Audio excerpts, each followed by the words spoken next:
Le président de la transition, le colonel Assimi Goïta, a donné hier le coup d'envoi des travaux de l'usine de cimenterie Atlas, bâtie sur 14 hectares avec une production annuelle de 800 000 tonnes par an. Dans le cadre du plan Maliko et de l'opération Keletiki, l'armée malienne a tué 31 terroristes, blessé 27 autres et saisi des matériels. Vous aurez les détails.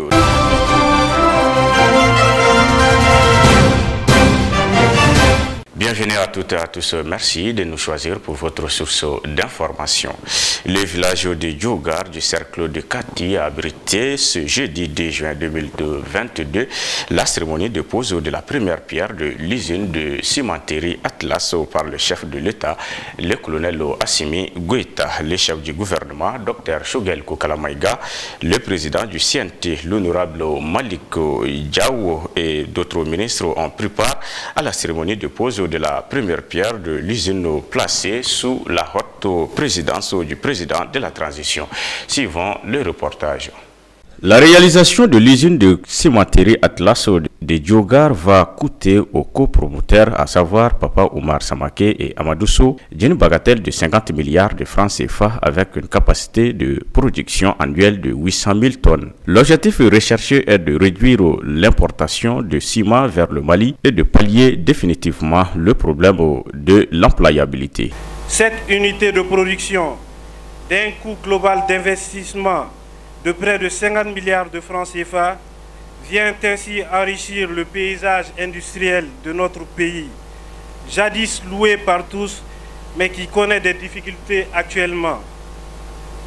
L'objectif principal de ce projet est de réduire considérablement les importations de ciment au Mali et de contribuer au développement économique à travers la production de ciment par des Maliens pour répondre à la demande croissante des besoins en construction des infrastructures dans le secteur des bâtiments et travaux publics. Avec une capacité de production de 800 000 tonnes de ciment par an, la cimenterie Atlas ambitionne de créer 150 emplois directs et plus de 500 emplois indirects, contribuant ainsi à la réduction du niveau de chômage et à l'amélioration de la qualité de vie des populations. Monsieur le Président, nous avons entendu votre message à l'endroit de la jeunesse. Si j'échoue, ce sera l'échec de la jeunesse. Ce projet traduit notre engagement à vos côtés pour que vous n'échouez pas. En outre, votre vision sur le Malikoura nous oblige à suivre votre exemple et nous battre pour que notre pays redevienne glorieux en Afrique. L'élu de la commune de Djogar n'a pas pu cacher sa joie. Il a non seulement salué le président de la transition, le colonel Assimi Goïta, pour le don des fourrages à sa commune.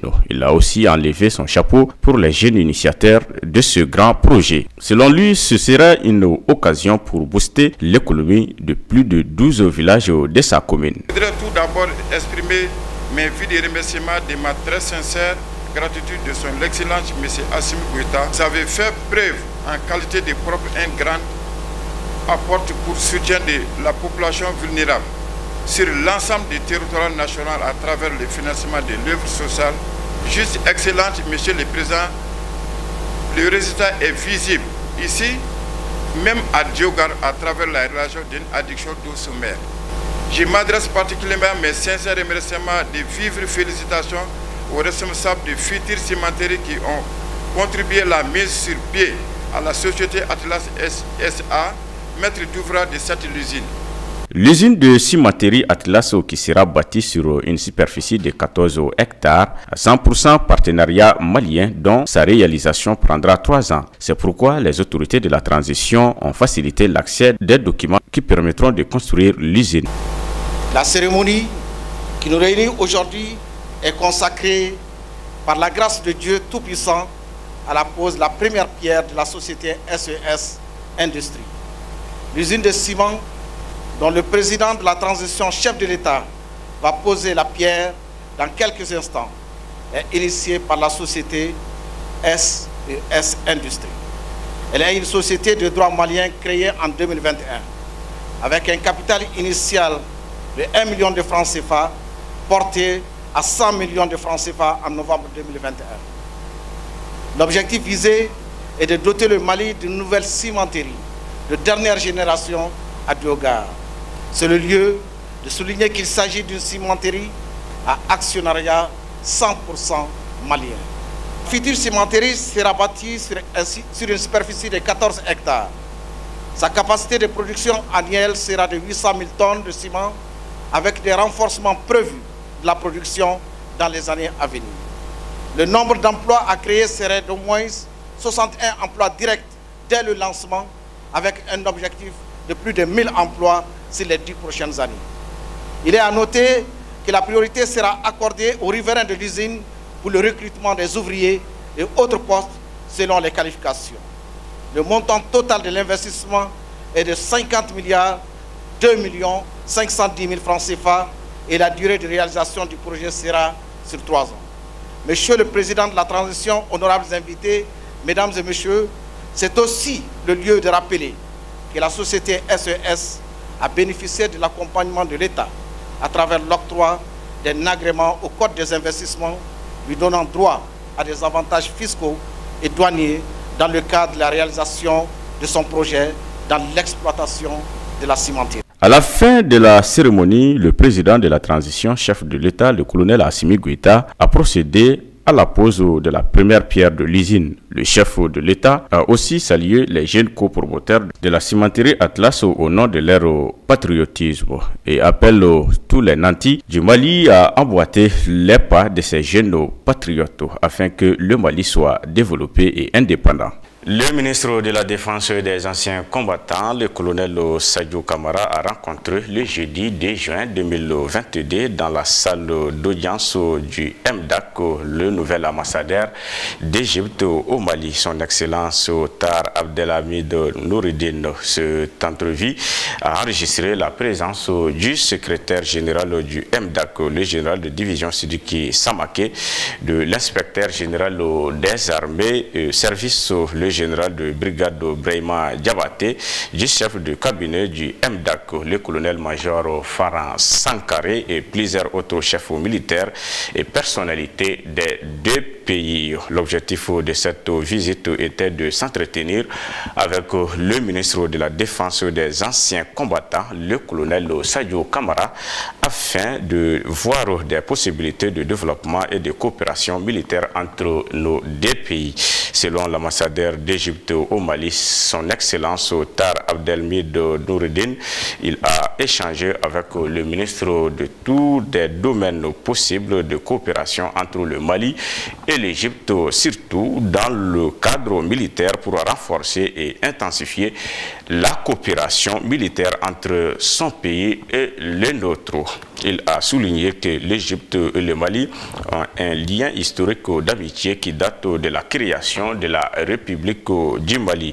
Nous renforcerons notre coopération avec le Mali pour sa stabilisation et celui de son pays, a-t-il conclu. Après un survol sur la situation politico-sécuritaire, le ministre de la Défense et des anciens combattants, le colonel Sadio Kamara et son hôte partagent largement les mêmes visions sur toutes les questions abordées. La CEDEAO tiendra demain à Accra, au Ghana, un sommet extraordinaire sur la situation politique de notre pays. Dans une interview sur l'Afrique Média, vendredi 27 mai dernier, Macky Sall, qui assure actuellement la présidence de l'Union africaine, pense qu'il est possible de tomber sur un accord, parvenir à un chronogramme consensuel sur la transition au Mali, demeure l'enjeu majeur de cette rencontre. À cette Touré nous donne plus de détails.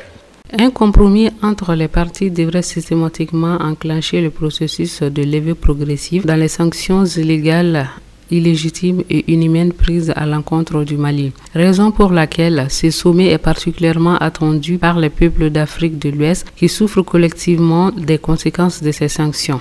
Dans une interview sur l'Afrique Média, vendredi 27 mai dernier, le président de la République du Sénégal expliquait qu'il était conscient que les populations sont affectées par les sanctions. Macky Sall, qui assure actuellement la présidence de l'Union africaine, pense qu'on peut arriver à trouver un accord et invite à cet effet le gouvernement malien à fournir tous les efforts et la CEDEAO à plus de flexibilité pour que finalement le peuple malien puisse sortir de cette situation. Aussi, ce sommet se tient après que la Cour de justice de l'Union économique et monétaire ouest-africaine, UEMOA, ait ordonné la suspension des sanctions prises par cette organisation. L'effet de la décision de ce tribunal sur les sanctions de la CEDEAO reste déterminé. L'espoir d'aboutir à une solution consensuelle à l'issue de la rencontre est permis, puisque selon plusieurs sources, les positions des parties ont évolué ces dernières semaines. Une dynamique que le président de la République du Togo devra appuyer en tant que facilitateur. En mai dernier,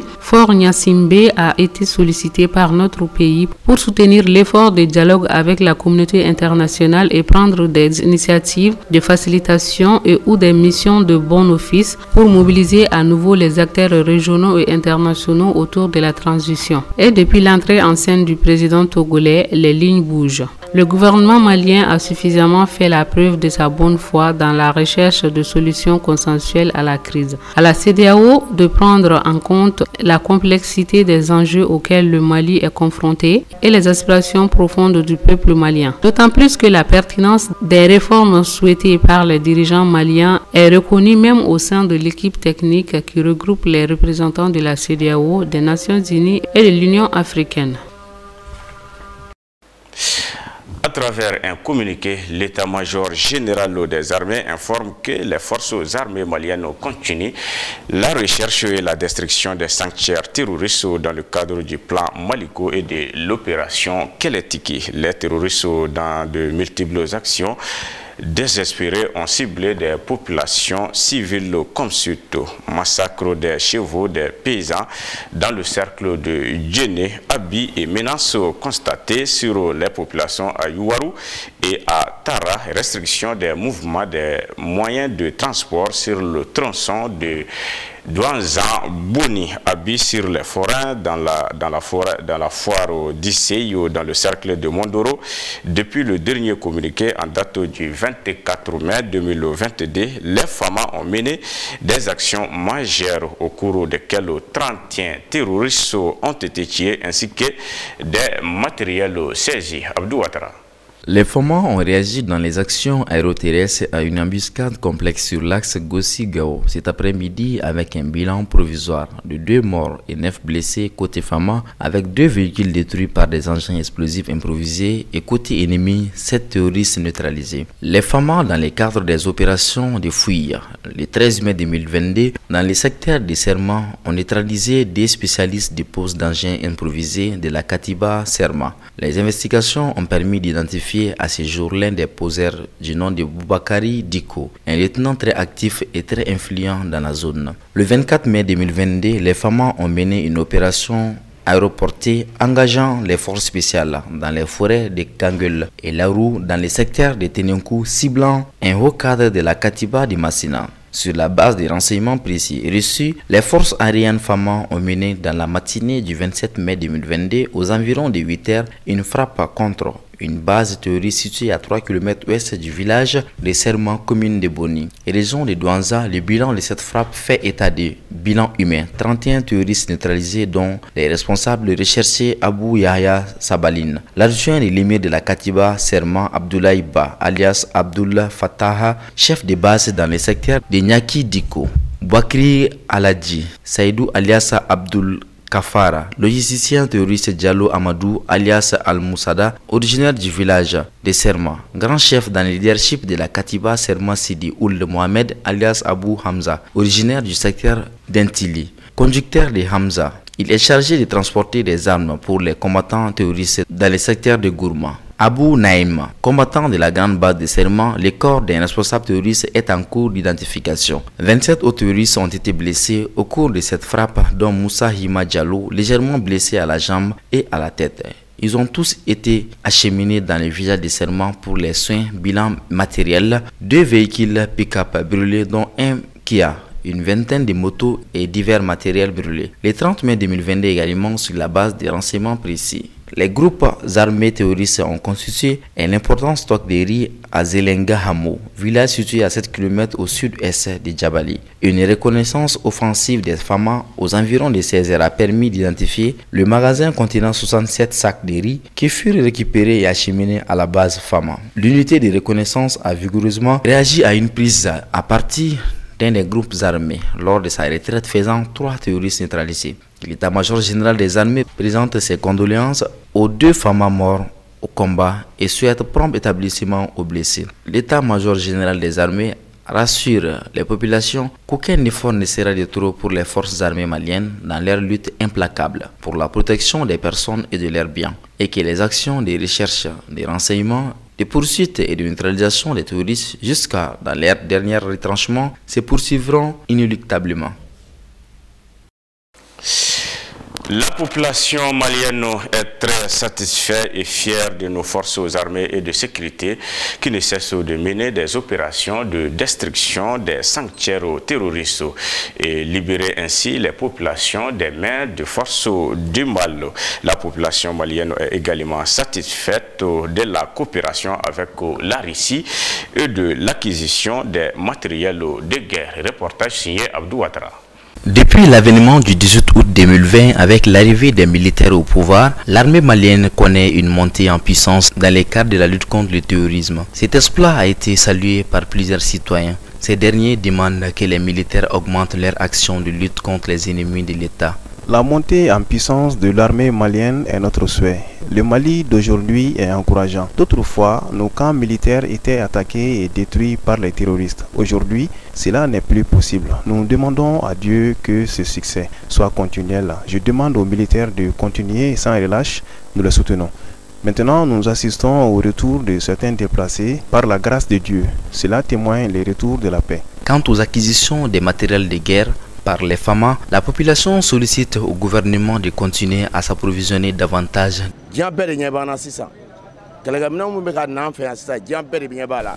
L'arrivée des matériels de guerre, nous en sommes témoins. Nous demandons toujours une augmentation de ces matériels de guerre pour faciliter la lutte contre les ennemis.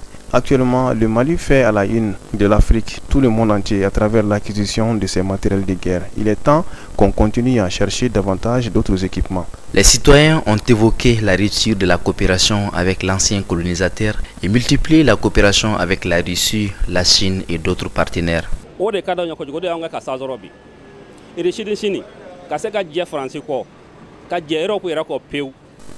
Notre plus grand souhait, c'est de rompre la coopération avec l'Europe. Coopérons avec la Russie et la Chine. Et nous sommes condamnés à travailler vu que nous allons prendre notre indépendance. Depuis le temps de Modibo Keïta, le Mali coopère avec la Russie et nous n'avons jamais aimé la France. Aucun pays coopérant avec la France n'a réussi. La France vit aux dépens de ses colonies. Nous demandons à nos dirigeants de ne plus coopérer avec la France. Malgré le succès en cours de l'armée malienne, certaines personnes ont témoigné des difficultés dues à la violence des terroristes. Il s'agit de la zone de Bankassa dans la région de Mopti et celle entre Banamba et Nyono dans la région de Ségou. Nous prions pour la radio et la télé Nyata ainsi qu'Assimi Goïta et son gouvernement. Que la paix revienne au Mali. Je suis de la région de Mopti, cercle de Bankassa. De nuit comme de jour, nous sommes confrontés avec les difficultés causées par les terroristes. Même hier mardi, j'ai reçu un appel faisant état d'enlèvement de 2 véhicules par les terroristes. Il n'y a pas de paix ni école dans le cercle de Bankass. Nous apercevons chaque fois les aides du président de la République chez nous, de Banamba à Nyono. J'ai quitté là-bas il y a une semaine. Jusqu'à présent, les rebelles sont là-bas. Ils prennent les animaux de la population par force comme motif la zakat. Ils forcent d'autres personnes à se voiler. Vraiment, les matériels de guerre, le Mali en a reçu beaucoup. Mais nous, on n'a rien vu comme avantage avec l'arrivée de ces équipements militaires, précisément sur la zone de Banamba à Nyonou. Soutenons notre armée dans sa lutte en les aidant à sécuriser notre pays. Vive l'armée malienne et vive le Mali nouveau dans la paix, la cohésion et la stabilité.